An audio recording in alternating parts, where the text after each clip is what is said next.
Hello everyone, welcome to my channel. My name is Bhuvan Agarwal and I hope you all are doing great. So today we are moving on with our next question in this series. So let's get started.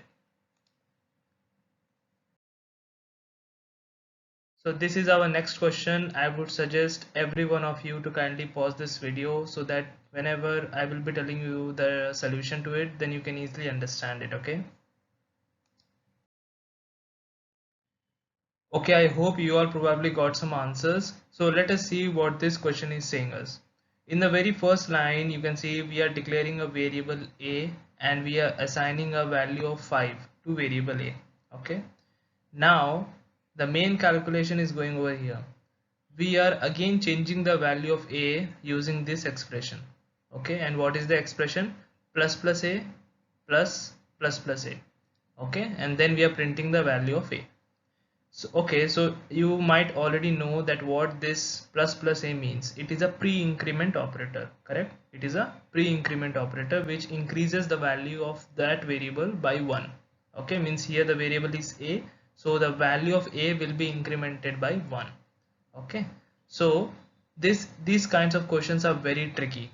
Yes, it is very tricky. Why it is tricky? Because whenever the concept of pre-increment or post-increment is included in an expression, okay, then which value will be incremented when, where to use which value, that is a lot of confusion and many students face difficulty here only.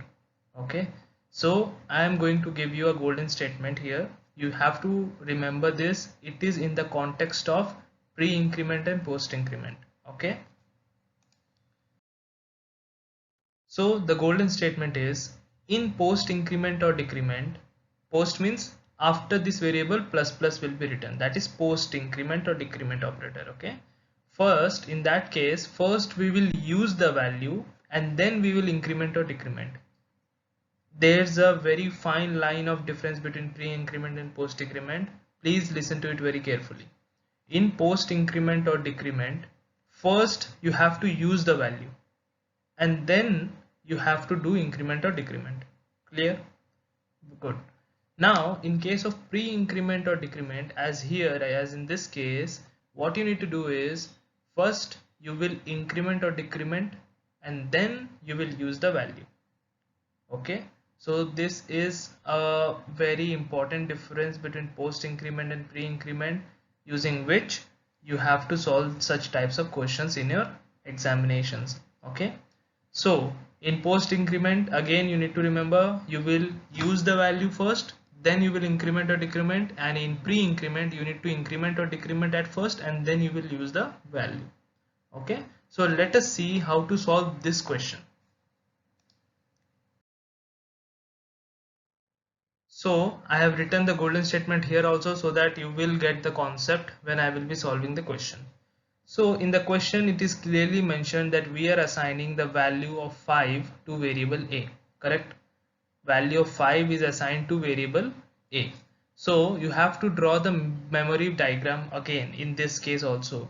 Wherever there is a looping kind of structure, as I already mentioned in previous videos, and also wherever there is an operation based on pre-increment or post-increment, something like this, you need to use or solve this question based by drawing the memory diagrams. Okay, so let us first draw the memory of a.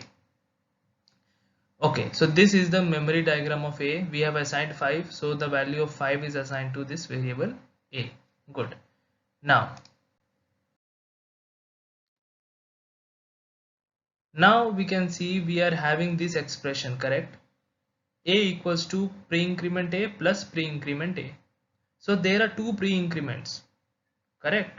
So how to increment, how the value will be incremented? As you can see here, a becomes 7. How it became 7? Remember this line, very important. In pre-increment or decrement, first you need to increment or decrement, then you will use the value. See, we have not used the value yet. Have we used it? No. What we have done is, in that expression, wherever you are having pre-increment or post pre-increment or decrement, you need to do that first. As you can see here, we are having first pre-increment, so I just updated the value of 5 to 6. Correct? Now a becomes 6. Now we came here again a pre-increment. we made it 7. If suppose there was plus minus minus a, decrement means pre-decrement is also there, then you to again you need to decrement this, means 7 will become 6. Okay, I hope you got this. So first what you will do, wherever in that expression, wherever there is a pre-increment or decrement operator, you need to perform that at first. Okay, you just need to perform, you don't need to substitute. As you can see here, first what you will do, you will only increment or decrement, you haven't used the value yet. After doing all the increments and decrements in the pre-increment case or decrement case, then you will use the value. Okay, so we have done the complete two pre-increment operators in this expression, though. So a becomes 7. Now we will use the value, and what is the value? 7 is the value, correct? So in this case 7 plus 7 will be substituted because you have already incremented it and then you have used it. 7 plus 7, now it became 14, and this 14 is substituted again to a, variable a. So our final result in the memory diagram, as we can see there, the value of a is 14. So I hope you got this concept and how to solve such questions. It is very tricky, and more trick will be included. Don't worry, in the future parts you will be getting more questions of pre-increment and decrement operators. It was just a basic thing for now, just a basic question, a easy question, so that you can easily understand this. Okay, now